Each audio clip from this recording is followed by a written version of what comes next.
Vous êtes sur Autour du monde et on visite l'Europe.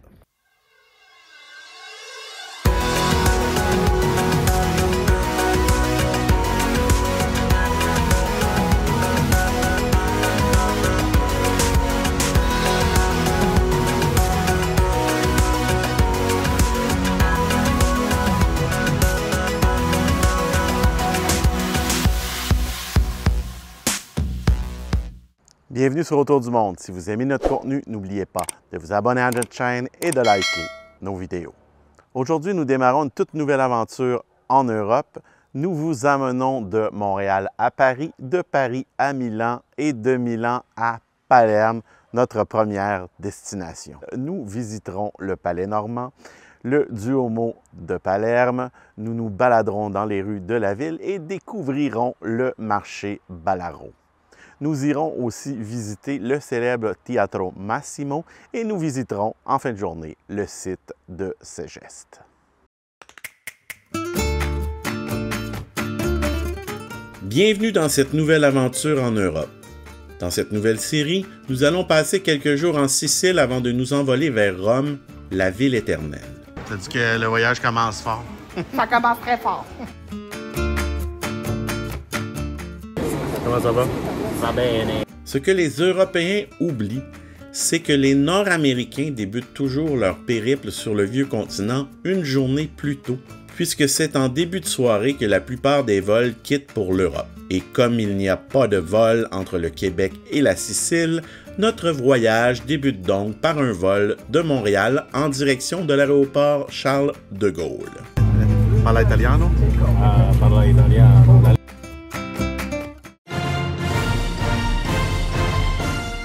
Dave, voir Paris et mourir. Bon, ça a toujours été mon rêve d'aller à Paris. On est à Charles de Gaulle, que je considère que been there, done that. Check.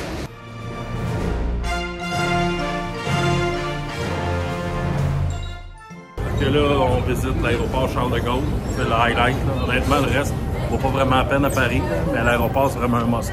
Trêve de plaisanterie, il est toujours agréable de passer quelques heures en France, ne serait-ce que pour déguster un croissant, boire un café ou manger un jambon beurre.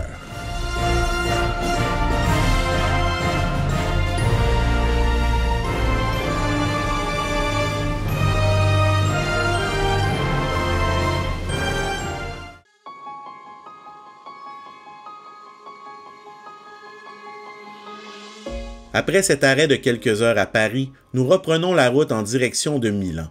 Et oui, encore une fois, le vol le moins cher comportait cette escale à l'aéroport Linate, le plus petit aéroport de la métropole italienne.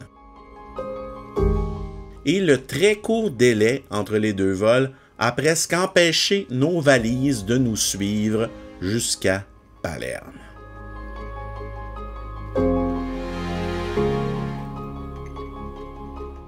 Bien que fatigués, nous avons très hâte d'arriver dans la capitale de la Sicile. Le vol d'à peine 1h30 entre Milan et Palerme fut très agréable. À la vue de la côte, nous avions déjà hâte de démarrer notre vrai voyage.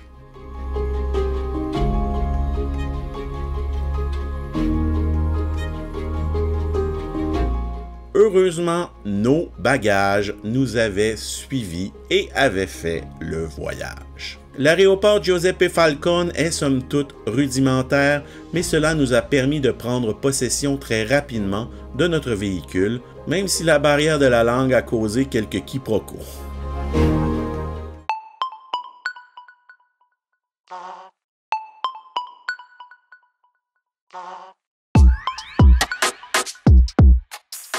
Bienvenue à Palerme, la plus grande ville de la Sicile avec ses 650 000 habitants.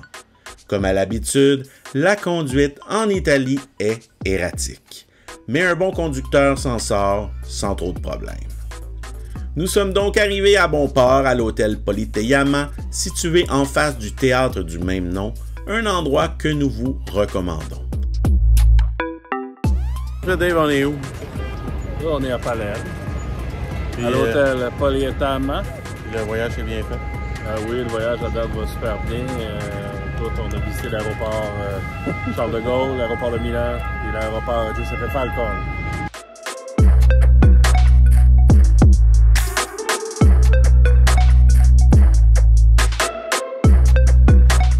Après nous être dégourdi les jambes et apprécier un peu la vie nocturne de la ville, nous nous sommes dirigés, d'un pas décidé, vers le restaurant Il Capero.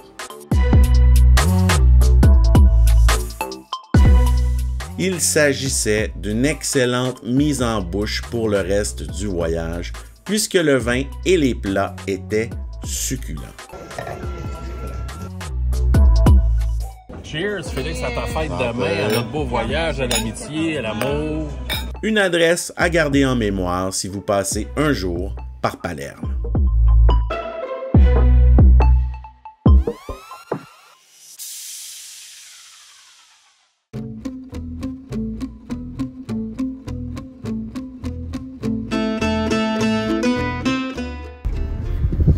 Allô? Hey!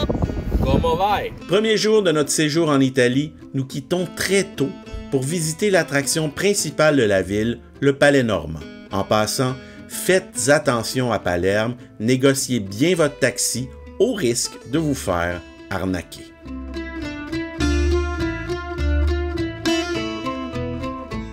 Nous sommes débarqués à quelques pas de la Porta Nuova, qui est depuis des siècles l'accès terrestre le plus important à Palerme. En 1535, l'empereur Charles Quint entra dans la ville par cette porte après avoir conquis la ville de Tunis.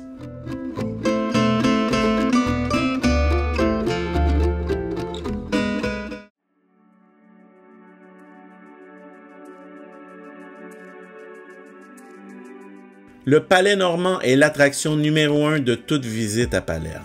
À partir du 12e siècle, l'édifice devint la résidence des rois normands. Aujourd'hui, c'est ici que siègent les députés de l'Assemblée régionale de Sicile.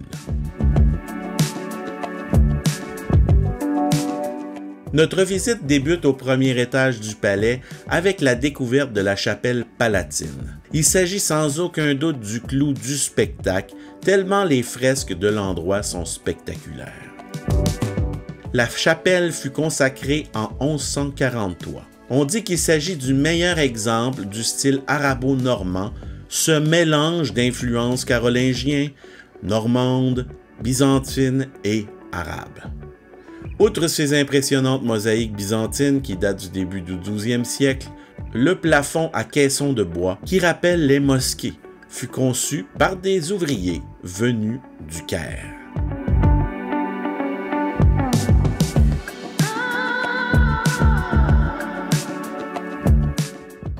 Alors, nous sommes présentement au Palais Normand, qui est un des chefs-d'œuvre de Palerme.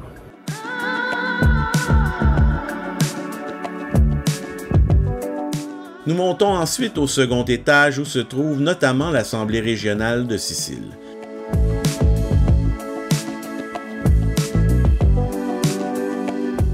Vraiment la Sicile. C'est ici que siègent les 70 députés du Parlement régional. Il y a pire comme siège du gouvernement, avouons-le.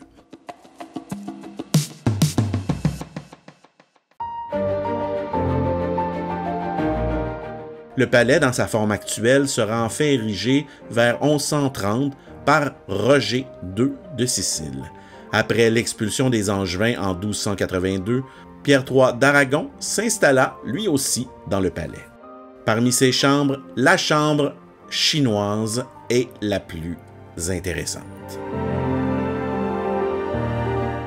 Nous sommes ici dans une des plus vieilles parties du palais qui renferme 2 salles à déambulatoire. Nous franchissons d'abord la salle des vents avec sa superbe aire ouverte et son plafond resplendissant. L'endroit permet ensuite d'accéder à la salle de Roger, autrement dit la salle du roi, où se trouvent de superbes mosaïques très bien conservées.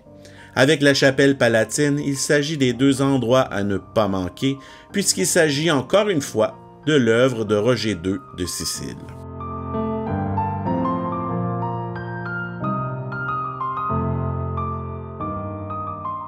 Petit conseil, n'oubliez pas de réserver votre billet à l'avance parce que certains jours, le nombre de visiteurs surpasse la capacité du lieu.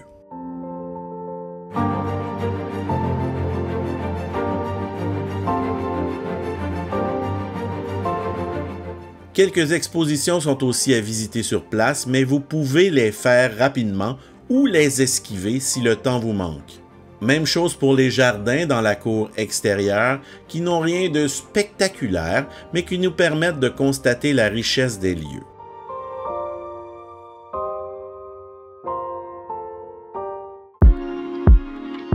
Autre témoignage du patrimoine arabo-normand de la Sicile, l'église Saint-Jean des Ermites. Il s'agit d'un des édifices médiévaux les plus remarquables de Palerme et l'un des monuments symboliques de la ville. On estime que l'église a été construite à l'époque normande entre 1130 et 1148 sous le règne, encore une fois, du roi Roger II. Il est grand le mystère de la foi. Aujourd'hui, l'intérieur est dépouillé et intime, mais on suspecte la présence d'anciennes mosaïques.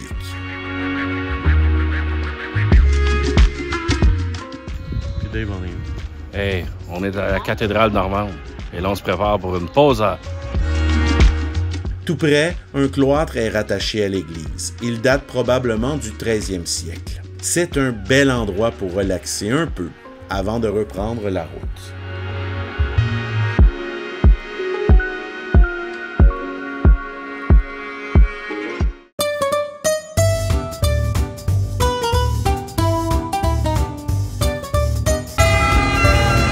Nous continuons donc notre marche en plein cœur de la ville de Palerme pour nous rendre à un autre point d'intérêt, la cathédrale de la ville. Alors je suis avec David Quintin, premier jour du voyage, ça va bien? Ça va bien. C'est-tu beau Palerme? À Palerme, c'est exceptionnel.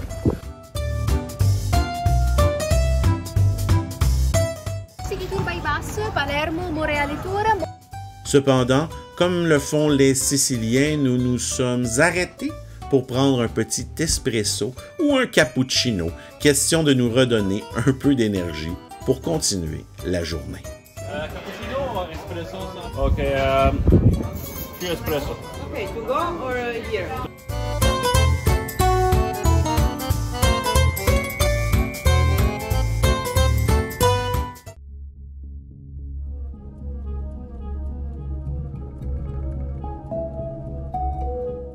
Autre passage obligé, la visite du Duomo di Palermo, c'est-à-dire de la cathédrale de Palerme, qui date, comme Saint-Jean des Ermites, du 12e siècle.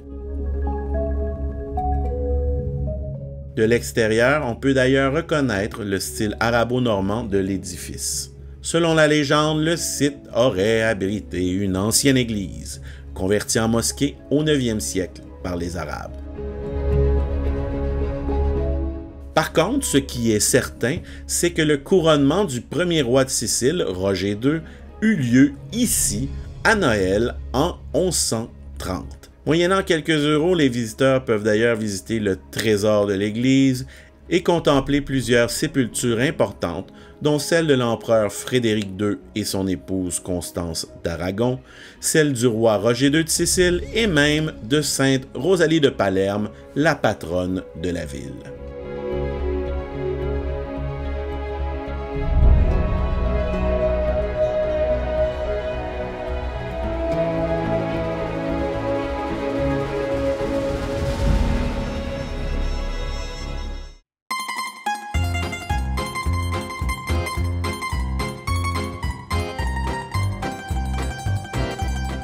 Nous continuons notre visite de la ville en empruntant la Via Vittorio Emanuele, principale artère de la ville et rue piétonnière par section, où se retrouvent d'ailleurs la plupart des touristes comme nous.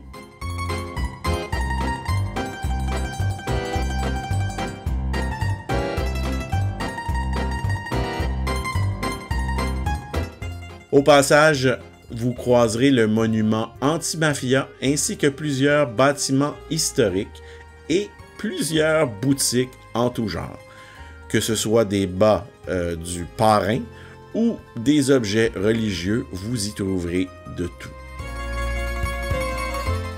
Notre balade se poursuit d'ailleurs jusqu'au carrefour le plus connu, le Quattro Quanti, en fait 4 fontaines aux 4 coins qui représentent les 4 saisons. Nous tournons ensuite à droite sur la Via Maqueda pour rejoindre la Piazza Bellini. Cette jolie place a la particularité d'être occupée par 3 églises historiques au style complètement différent. Nous avons d'abord visité l'église San Cataldo, érigée en 1154, qui a un style similaire à Saint-Jean des Ermites avec ses 3 dômes rouges. Si vous voulez sauver 2 €, vous pouvez d'ailleurs ne pas y entrer.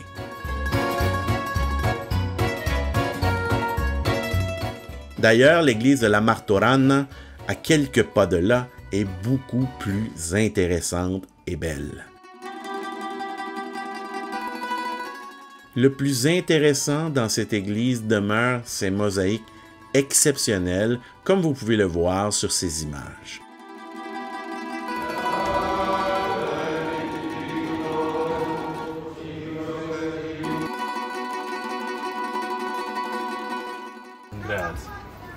Et mon live, c'est bon.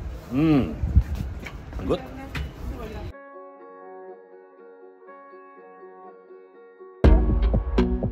Chose à ne pas manquer à Palerme, c'est marché.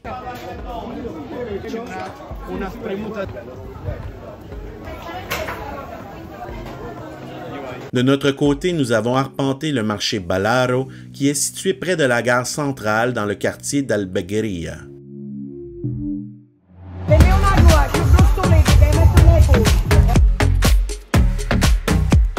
C'est ici que se trouve le plus grand et le plus ancien marché de la ville.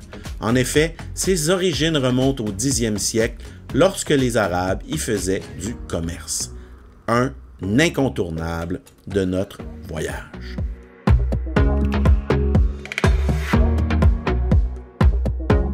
Nous avons eu beaucoup de plaisir à déambuler dans les rues de Palerme. Il s'agit du meilleur moyen de découvrir cette ville exceptionnelle. Après un bon avant-midi de visite, nous avons mis le cap sur l'hôtel.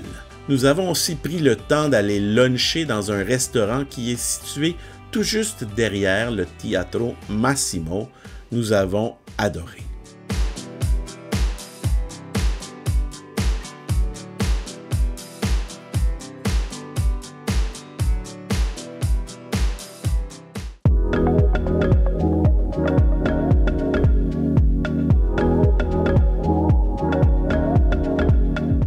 Nous ne le cachons pas, nous sommes des fans finis de la trilogie des films du Parrain. Étant à Palerme, nous avions donc sur notre liste un arrêt obligé au Teatro Massimo, qui est une des vedettes du dernier opus de la série.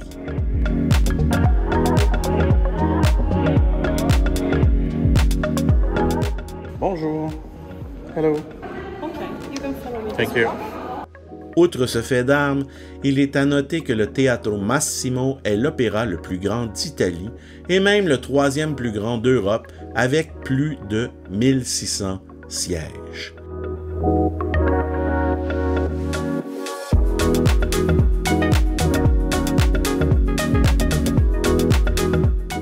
Alors, nous sommes présentement à l'Opéra de Palerme, qui est très célèbre parce qu'on y a tourné le Parrain.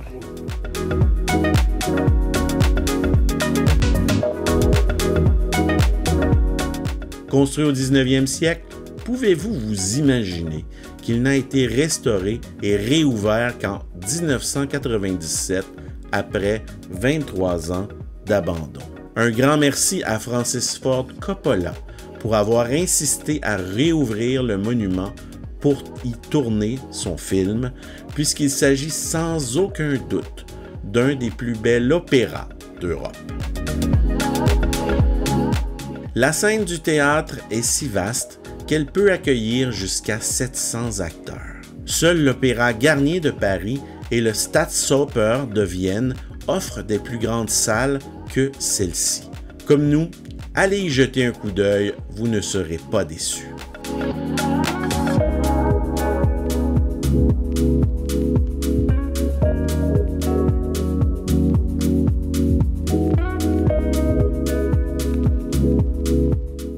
Théâtre Massimo. Là où Michael Corleone a tenté de sauver la vie de sa fille.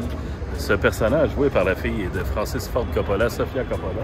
Alors, on a même pu assister aujourd'hui à un chanteur amateur qui, au centre de l'enceinte, s'est permis de chanter Miserere. Alors, l'Italie en entier l'a applaudi. C'est ça.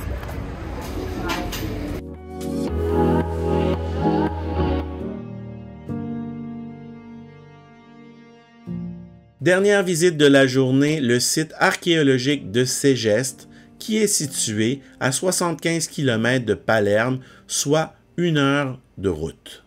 Il s'agit d'ailleurs d'un site vaste, puisqu'il faut même embarquer dans un autobus pour se rendre à son sommet.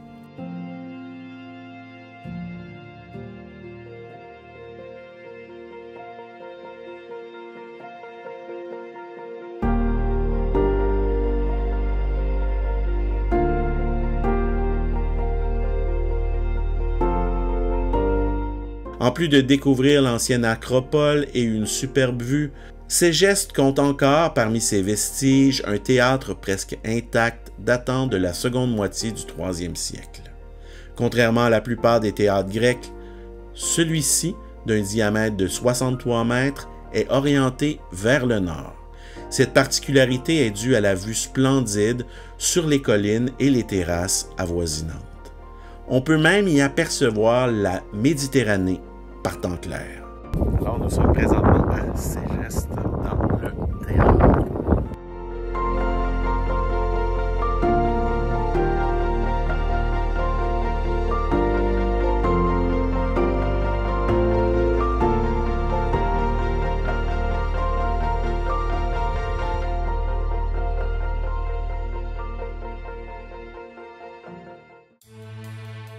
Les origines de Ségeste sont encore incertaines, mais le site fut peuplé par les Élymes et puis par les Grecs. Son histoire trouble prend une tournure dramatique en 306 avant notre ère, lorsque Ségeste est conquise et détruite. Elle sera de nouveau prospère sous les Romains avant d'être détruite de nouveau par les Vandales au 5e siècle et, une fois de plus, par les Arabes.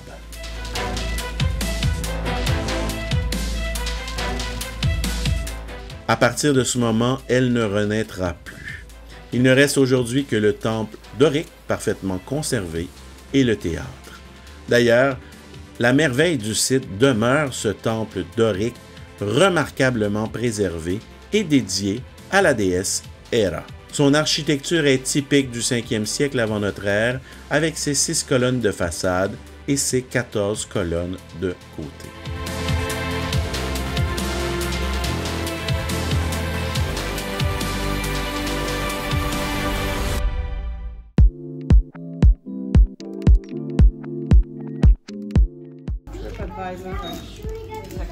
Nous terminons cette première journée en Sicile avec un repas à la Trattoria Carpaccio, situé à quelques pas de notre hôtel et du théâtre Politeama. Outre l'accueil exceptionnel de son propriétaire, tout est succulent dans ce restaurant familial. Et le souper? Tutto bene. Tutto va bene? Tutto va bene. Demandez d'ailleurs à déguster le limoncello de la maison. Un petit peu. Molto bene. N'hésitez pas à saluer le patron de notre bar. D'ailleurs, il parle un excellent français. On va immortaliser ça.